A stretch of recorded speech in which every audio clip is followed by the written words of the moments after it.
Jeffrey wishes for an easy life, and so he looks at you weird when he sees you striving for discomfort. Jeffrey sees you voluntarily going for a run when it's raining. That is weird. He sees you going to the gym, grunting as your muscles burn. That's weird. All of self-improvement is weird to Jeffrey. But Jeffrey doesn't realize that we don't want a life like him. We want a life like Adonis, the man that symbolizes strength and discipline and masculinity. Gather round, bro. We're gonna talk about life. I want to organize some kind of event, like a meetup, like a camping trip, or like I don't know, something that I've been visualizing. Like, imagine us, all the boys coming together. We've lit like a big campfire. We just sat around telling stories of our lives and our hopes and dreams and our fears. This is all very new to me, like lighting candles, and like I've got this incense stick over here as well. So that this is like a smelling one. So you light this one on fire, and then the smoke of it smells quite nice. I'm getting like really vibey here, bro. This is sweet. This is sick, mate.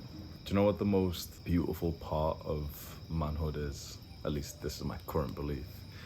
That a hard life, like hard experiences and discomfort, are actually good things. That we as men grow through discomfort. Said before, this is probably like one of my quotes that is quoted the most. You know, people write it in comments. Comfort is the killer of man. Maybe I stole that from someone, but I think maybe it's from me. Comfort is the killer of man. And trust me when I say every technological advancement is made to make your life more comfortable.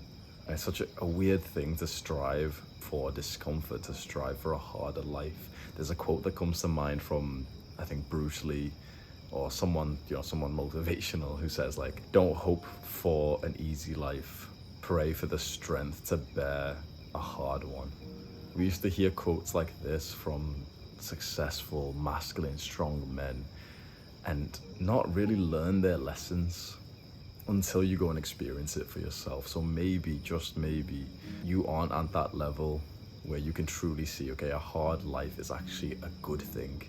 You still want somewhat of like an easy life. Of course, you know, it sounds great, but maybe you're at that point in your self-improvement journey where you've actually started going out there more. And you know what, no matter which point of your self-improvement journey you're on, you need to make some hard decisions. Because if we picture, let's say, like a guy who's totally lived like a Jeffrey for all of his life, and he's got the consequences of that, and he's literally obese, and he's got all these like health problems, like, you know, heart disease or something. It's easy for him to continue life like that. It's easy for a young man to continue watching porn. It's easy for another guy to continue smoking weed every day. The harder thing is to delay gratification for your future self. Sam is connected to the Bluetooth. I've got a speaker here listening to like calming music. Really enjoying this like nighttime vibe that I've set up here. I'm in Thailand. I've got candles. I don't know why this means a lot to me, man. I'm not usually someone who like sits around to like enjoy things like this, and I've got like candles, I've got matches and incense sticks, and I've got like a nice little drink here, got music playing. I haven't done this too much in my life, to just sit around and, you know, create like a nice sort of peaceful environment where you're really setting it up. But when I think about the last few weeks here, I've been traveling. I'm so far away from home. This is the longest I've ever been away from home, actually. I'm a month and a week away now, living in Koh Samui, Samui in Thailand. The longest I've ever been away from like the UK was 1 month before this, and this is now the longest time. And it's been hard here in certain areas. Because imagine having your entire routine. Imagine you're such a routine kind of guy. You follow like this strict like morning routine, nighttime routine and everything, and, you know, do X at this time, read at 10 a.m, record videos, or, you know, do work at 12 o'clock, go to the gym at 1 p.m. You're so used to a set routine, and then you throw yourself into the deep end. Things are harder now. Things are harder, but you feel better. It's so interesting that as a man, the way that we feel like deep down inside of us isn't as fickle as it seems to me that women's emotions are. Like it seems for me that a man can feel sadness, he can feel anger, he can feel the discomfort of challenges, and yet we can feel all that, but we still inside of us feels positive and aligned to some greater purpose. Because we as men, we focus on the mission, we focus on purpose, we focus on like deep, fulfilling work, meaningful work where we feel like we are valued. The harder that work, as long as you can manage it, the harder that work, the better you feel. Is it no doubt that the majority of young men don't feel great about themselves because they aren't doing meaningful work? If you ask a normal guy like in your class or someone you know, what's your purpose? He's probably not even going to understand what that means. If you ask him, what's your mission? He's going to think you're cringe. Oh, mission impossible. He's going to say some stupid shit. And it's sad seeing that. Like, I really, really care about like men's issues. I always have, just naturally. That was like how my brain and my body, my heart used to be, even before I really was attuned to this. Even when I was in high school, it was like I was picking up on like these injustices that were happening to men and these problems that like only men were facing, and it was always like important in my mind and in my body. And visualizing my generation, that the majority of young men are just down bad, living like, it's so weird. Okay, they live easy lives in a sense of like, oh, you know, we'll watch porn and eat junk food and, you know, just do whatever pleasure you want. But their lives aren't easy anyway. They take those easy choices, but they have the hard life because of that. You get onto holistic self-improvement, you want to become more like Adonis. You take those harder choices. With those harder choices, your life seems easier, like more aligned. There's that quote which is in my mind. It's like, easy choices, hard life, hard choices, easy life, something like that. But I think where it gets the most interesting with this, you know, this debate of like, okay, most people live like this, but we can live like this, where it gets most interesting is based on fun and enjoyment. Because really, we can argue the only reason to live a normal life of pleasure, of indulgence, of watching porn and playing video games and eating junk food and, you know, just messing around with life is for fun and enjoyment. But you know it. We live this life. Where are we having more fun and enjoyment? On the new life. Because when you have a fun, enjoyable experience, when you're not hurting your future self, when you're actually helping your future self, and it's like very beautiful. Like right now, there's no consequences to my future self of me recording this video and just being like in this nice vibe with peaceful music and everything, is there? If anything, this is like a productive thing for me right here, right now, isn't it? I'm having fun. There's no thoughts in my mind as I say these words. I'm totally in a present flow. And just 2 years ago, I was living like the ultimate sort of like fun lifestyle that so many young men want. I was a full on, hang on, let me just move this. These are quite nice. Smells like, I don't really know. It said what the smell was, like jasmine or something, I don't know. But just a few years ago, I was living the full-on like party boy lifestyle. I was taking a lot of drugs and I was doing like a lot of like degenerate, you know, going out late and sleeping with girls. And like, you think, okay, that's like, you know, the height, that's the like the ultimate experience. So many guys think that that's like the ultimate experience. I literally get comments from people saying like, no, Hamza, you experienced the life of like taking drugs and partying and getting girls, so like, you know, you can't tell us not to. The life of instant gratification, of pleasure, I experienced that life. What many men believe is like the height of existence. You know, your early 20s are going to be the best time of your life, so make sure you enjoy it.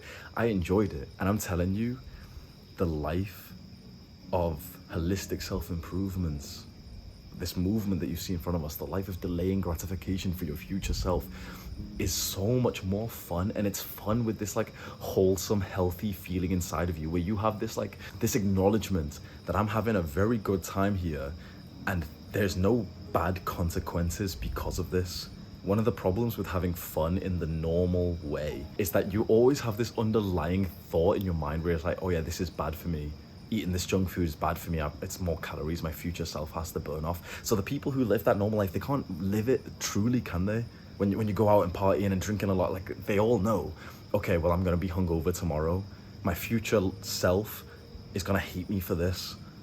I'm setting up my future self for pain, for self-hate, but it's really fun right now.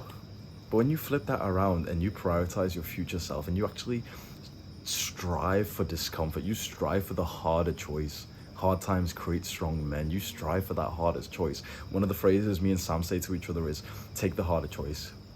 Anytime there's like a choice between two meals that we're thinking of, you know, like you get the menu in a restaurant. There's always one which is like harder in the sense of like, oh, it's healthier and it's going to make your life better tomorrow, but it's not as tasty today. Always choose that one. Choose that decision which is harder today, but your future self will thank you for it, because sooner or later you become your future self, and you're going to hope that your younger self has done things for you. You're going to hope that your younger self took that harder choice so that your life is better and more set up, so that you can continuously keep taking harder choices for now your future self. And do this for a long time, for months, for years, for decades, and all you have is an entire life where you literally have this feeling of like so much self-love and gratitude for your younger self who put in the work for you. I sit here today with almost my ultimate dream physique. I'm natural, and this has not been an easy journey. I'm one of those like hard gainer kind of guys who naturally like skinny fat and just weak, really weak when I first started. I sit here today with like a body that I consider like so fucking good. And in the modern day, we're not allowed to say things like that. We're not allowed to like compliment ourselves, but bro, what the fuck? Like, I fucking love the way that I look, and like when I see myself, when I'm in the gym and I literally I'm literally so fucking happy, because I'm thinking like, this isn't just because of today. For the last 7 years, my younger self went to the gym even when he didn't feel like it. When I think back to 17-year-old Hamza, there's a lot of like negative things we could say about him. He was weak, he was a coward, he was insecure, he was lazy, he was unproductive, he would procrastinate a lot, and yet, even with all that, he went to the gym for me. This gives you this level of self-love that makes the Jeffreys of the world think that you're arrogant and you're egotistical and you're so full of yourself. And look at him, he's boasting about how successful he is, and they'll say these things because they can't feel it themselves, because they keep stripping their future self of that self-love. But when you commit to self-improvement and you really focus on delaying gratification, taking that harder choice today instead of tomorrow, you can't help but just feel this level of like this gratitude. Like, I love myself, and I especially love the younger version of me. I'm realizing more and more that life as a man is all about just taking that harder choice as many times as possible. To some, that seems like a very bad existence, like a whole life of hard choices. But to others, perhaps with like a masculine core, like masculine kind of energy inside of us, we understand that taking hard choices constantly is gonna leave us feeling more and more and more fulfilled. That's what I hope for you. There's a hard choice in your mind that you should take today. Maybe it's a long-term choice, maybe it's as simple as just what you should do right now as this video ends, whether it's go to the gym or clean your room or do that work.